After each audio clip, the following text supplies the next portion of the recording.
Hello everyone, welcome to the second episode of Inside Argentina. Today we are going to a small town in the north of Patagonia, to Villa Pehuenia. Contenido en 3.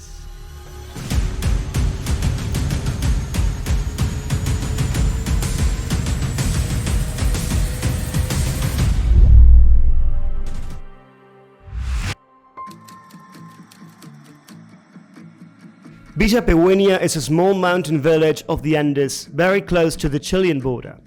It lays by the shores of Lake Aluminé, a huge lake of crystal clear waters.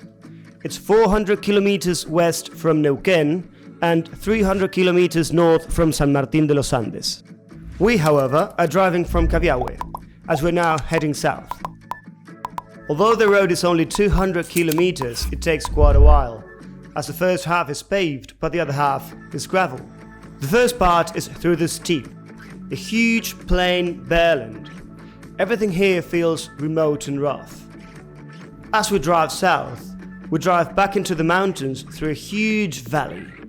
We're now getting a lot closer to Pehuenia, and the forests come back to life, and everything starts looking greener again. The name Pehuenia comes from Pehuen. As I mentioned on the previous episode, this tree is sacred for the Aboriginals. Although there is Pehuenes all across Patagonia, we are now entering into their realm. All I can see as I drive is Pehuenes left and right, and every now and then a few locals.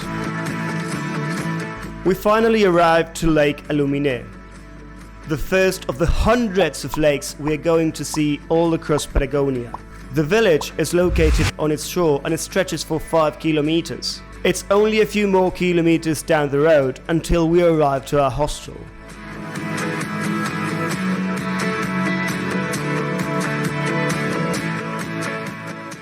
Good morning everyone. I'm now staying in a really nice hostel. It has a pool table there and a 360 view all around me. It's on the top of the hill and we can see the lake from here, and which is even better. This afternoon we're going to a volcano called Patagonia, and unfortunately for us, if you're lucky, we'll have some snow up there, so it's going to be quite an experience. Our first day in Pehuenia was horrendous. It's been raining all day and it's ice cold outside. So I spent most of the day fixing my drone, and luckily for us, I finally made it.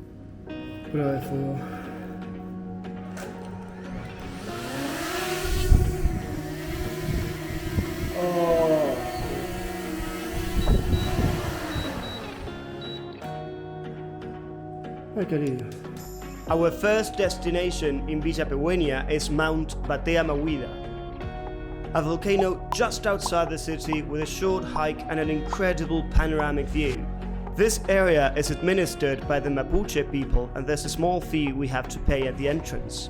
Our first stop in the mount is the lookout. It has an incredible view all over the valley and is definitely a must if you're in Villa Pehuenia. To be fair, it's one of the best views I've ever had in Argentina. It's just stunning, breathtaking. The wind is ice cold again, as usual. Yay, summer days in the south. However, you can see there that whole lake, that's Aluminé, and if we keep on turning over there, you have the other lake, which is Moquehue. Once we leave the lookout, we head for the summit. There's a parking lot by the crater lake where the trail starts. As we are heading up, we are caught by surprise by a summer snowstorm. Although this was very much unexpected for us, it's not really that unusual. I must say this is quite unexpected. It's literally snowing, actual snowfall, heavy snowfall. I don't know if you can see it from there, I guess you do. 17th of January, midsummer. Should be really hot, but no, it's snowing. We're in the middle of a blizzard right now. Not too bad considering it's summer, but this is really unexpected.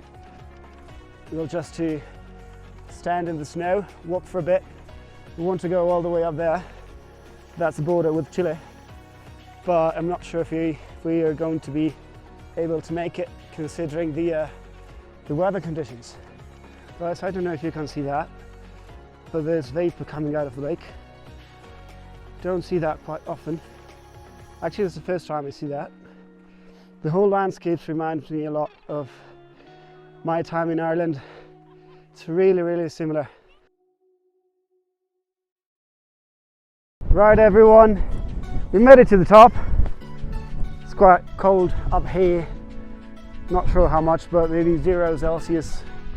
A bit more, a bit less, give or take. I was expecting to see some sign marking the border between Argentina and Chile. There's no such thing. You just know the border is somewhere here. I'm not sure if we're standing in what country, to be honest.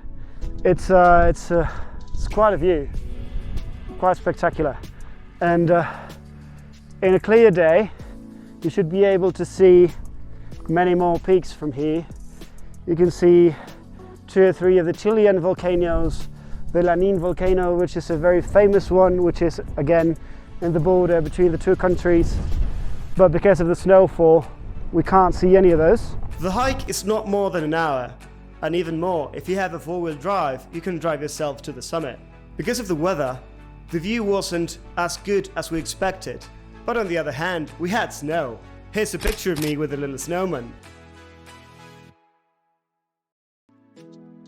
After the volcano, we headed for the beach.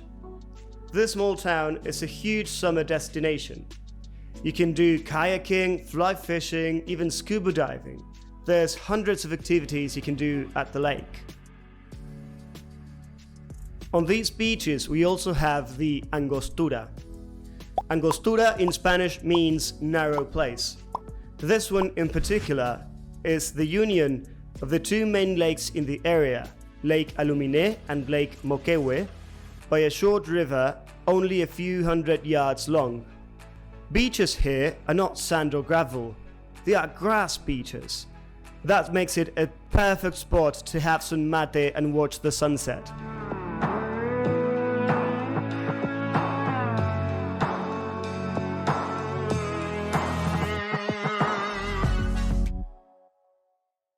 Today we have a very special invitation. We have been invited by a local couple on a horse ride through the forest. Their place is in Moquehue, a small town 16 kilometers away from Pehuenia. This guy over here, this is Martin. Hi. And he's gonna show us the area around the lake.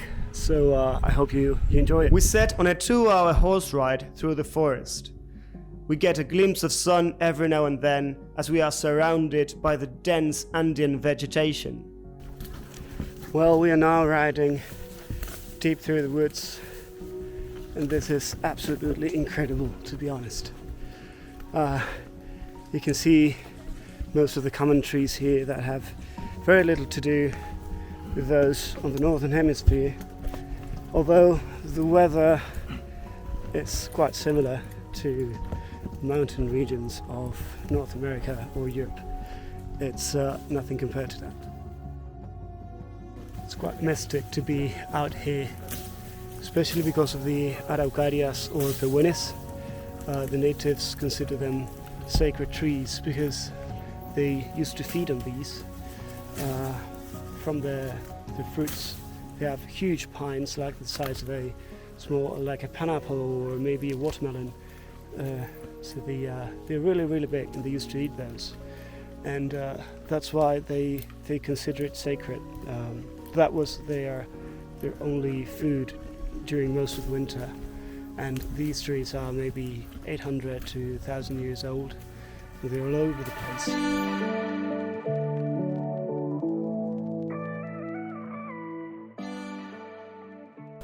These bushes here, they have small purple fruit like this one, and you can actually eat it. It's a bit sour, but we're going to try it. They say that after eating this, your tongue stays blue for a couple hours. It's nice. It's good. It's quite sour, not that sweet, but it tastes good. The locals usually make jams out of this, and they eat it quite a lot. Our guide Martin just told us that in this whole area during the winter we have 1.5 meters of snow. That's maybe 5 foot, and it's all covered in snow. It's shut during maybe 3 or 4 months, and then with the thaw they're able to come up here again.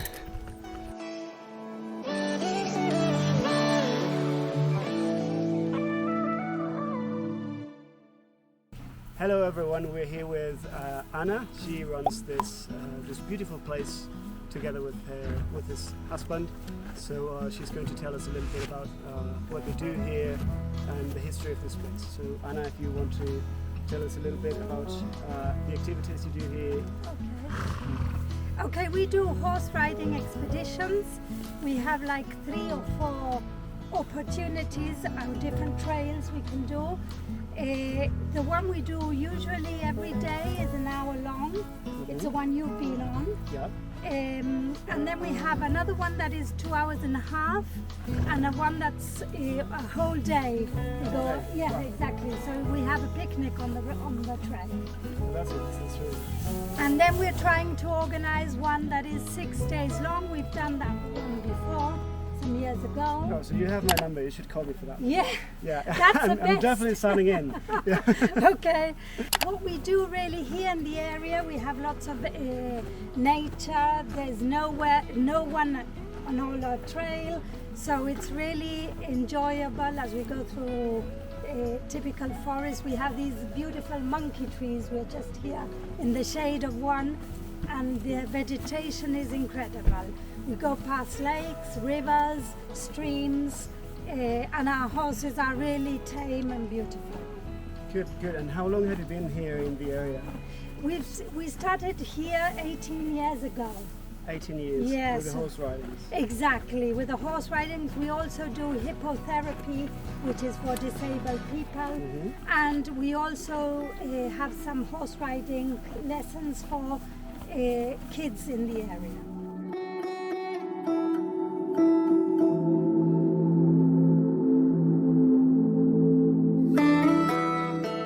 After the ride, they invited me for dinner.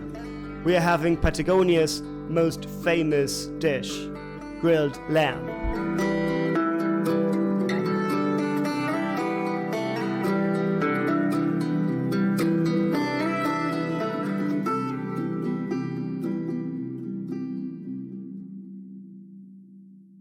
It's time for us to leave Pehuenia, but the road south is one of the highlights in this small town.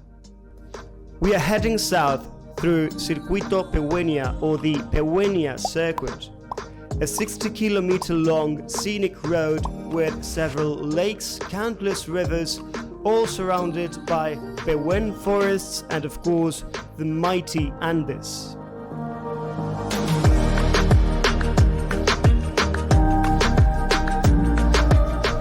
Good morning everyone. Today it's the 10th day of this journey, and we are at this moment leaving the town of Moquehue and heading towards Lake Ñorquinco. That might sound a bit complicated, but that's the name. It's even a bit complicated for me. So in this area we're heading now to this lake.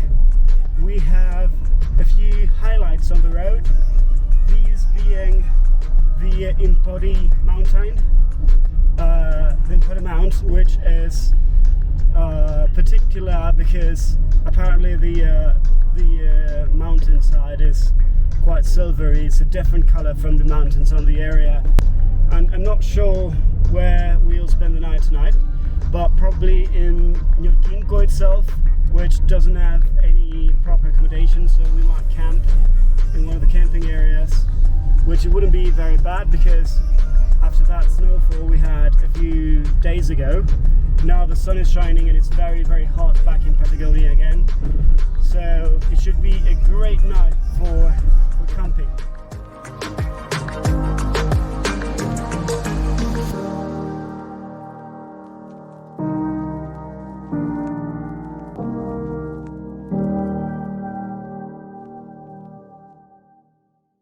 Pehuenia left a huge mark on me. Although it's not very famous, this town is as beautiful as it can possibly be. On one side, I wish it remains like this. Small, quiet, unspoiled, and completely covered in green and blue. It will, however, become a lot more popular in the future. It's just too beautiful to remain unknown.